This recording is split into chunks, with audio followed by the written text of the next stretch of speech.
Hi, it's Mr. Anderson, and this is Chemistry Essentials Video 68. It's on acid-base equilibrium. At Harvard University, they have this wonderful Chinese statue that was donated on their 300th anniversary, and it has this inscription that talks about the importance of knowledge to civilization. Sadly, during the winter, they have to cover it up, and that's due to acid rain. Seems like a confusing solution. And acid-base chemistry is sometimes confusing to students and teachers, but you just have to understand that it's a reversible reaction. What does that mean? It'll eventually achieve equilibrium. And we've learned that you can measure the equilibrium constant, and that gives us a better understanding of really what's going on in acid-base chemistry. Remember that equilibrium constant is simply the products, or the concentration of the products, divided by the concentration of the reactants. Now, what is an acid or a base? Remember, it all relates to proton exchange. And so if you're donating a proton, you're going to be an acid, and if you donate or you accept a proton, then you're going to be a base. And so we can measure the equilibrium constants of acids and bases and determine if they're strong, in other words, they're favoring the products, or if they're weak. We can also combine acids together, and we have what's called a neutralization reaction, and we can measure those using titration and titration curves. And so the first thing that you should understand is the importance of water. All acid-base chemistry takes place in the presence of water, and so we can think of an infinite amount of water surrounding every acid or base. It's something that we can simply ignore. There's always going to be water present. Water is also important because it is amphoteric, and what that means is it can serve as both an acid or a proton donor, or a base, a proton acceptor. And so if we were to look at a simple reaction, here we have acetic acid and water, what's going to happen is that the acetic acid is going to be the acid and the water is going to serve as the base. It's going to accept protons from acetic acid. Now, as it does that, it's essentially forming an acid, and since this is a reversible reaction, it can push back towards the base. And so we have these two pairs. We have these acid-base pairs. And to keep it straight, we'll call everything on the left side an acid and a base, and every on the right side a conjugate acid or a conjugate base.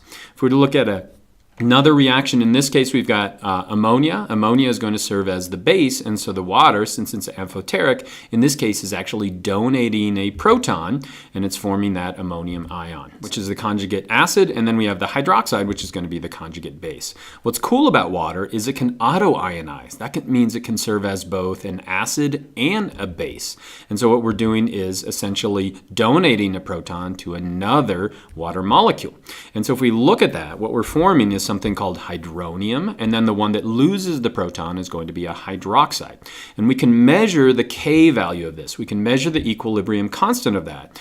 And it ends up being 1 times 10 to the negative 14th, which is going to be a really, really small value. Now, what is equilibrium constant? Remember, it's going to be the concentration of the two products divided by the concentration of the two reactants. Why do we have a 2 here? Remember, it's because we're going to have 2 moles of water on the left side. Now, as I said earlier, there's always water present, and so in this equilibrium constant of water, we can essentially ignore water. And so this is going to be our Kw value.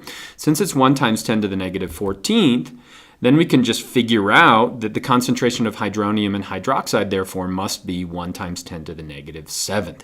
Therefore, pH, which is the negative log of the hydronium, is 7. It's easier to deal with it that way than these really, really ridiculously small numbers. Likewise, pOH is going to be 7 as well. So if we add pH and pOH, it'll always add up to 14. Now, what's the difference between a strong or a weak acid or a base? Well, the equilibrium constant is going to help there as well.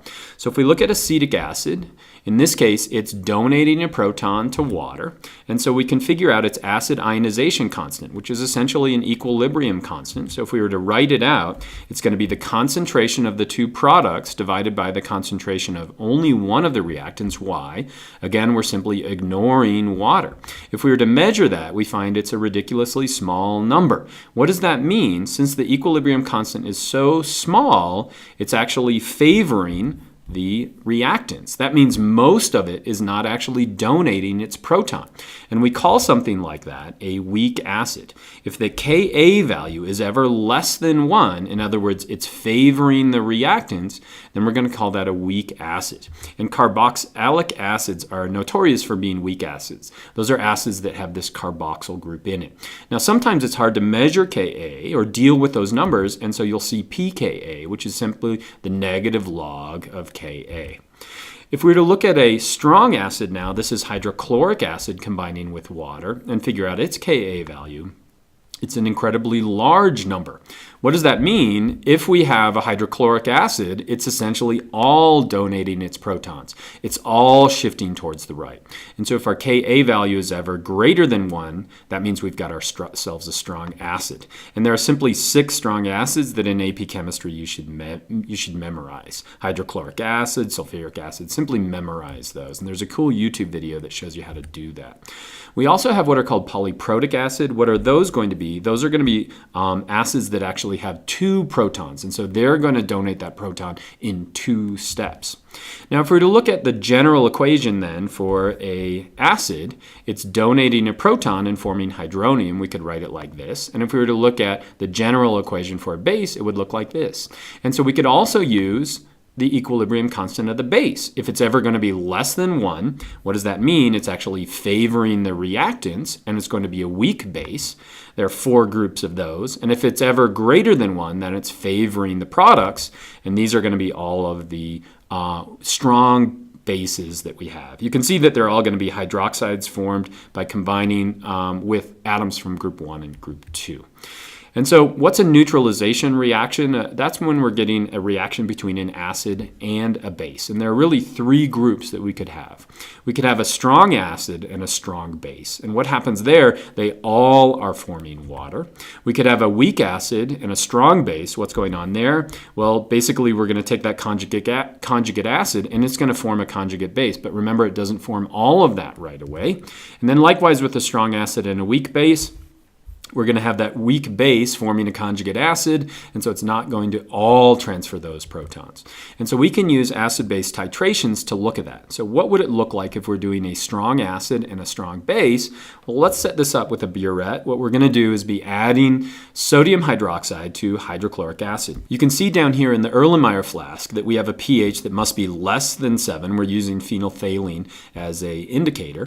And so if we add some of that sodium hydroxide, eventually it turns pink. So that tells us that at some point it went towards a greater than 7 value.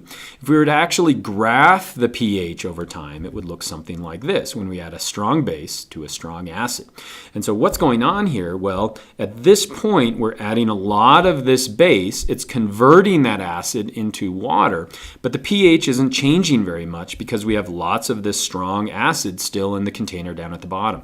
Eventually what happens is we reach equilibrium or the equivalence point, and then all that base that we're adding is simply going to pump it up towards a more positive pH value. It's going to become basic. And so we have this smooth curve. We simply split the difference. When we're adding a strong base to a strong acid, that equivalence point is going to be right at 7. Now, what happens if we add a strong base to a weak acid? And so in this case, we're going to have acetic acid in the bottom, and then we're going to add a strong base, so that's sodium hydroxide. And you might think, since we're adding this strong base, it's simply going to turn quickly like that. We're going to add the base. It's quickly going to get rid of all of that conjugate acid. But if we were to do the titration, we get a curve that looks more like this. And so what's going on is it starts to increase like that. But eventually what we're doing is we're creating a bunch of this conjugate base, this acetate ion over here. And so this whole period of time right in here, what we've essentially created is a buffer solution. And we'll talk more about that in the next video. But what it's going to do is it's going to stabilize the pH. It's not going to change very much. And then eventually what happens is it's going to go towards the base. We're going to reach an equivalence point. But look at the equivalence point right here. That equivalence point is going to be much greater than 7. So it looks like it's somewhere about 8.2 in this case. Now what's causing that buffer solution, remember, is Le Chatelier's principle. What we're doing is we're adding more of the base, which is forcing more of that acid to be converted into a conjugate base, which is stabilizing that pH.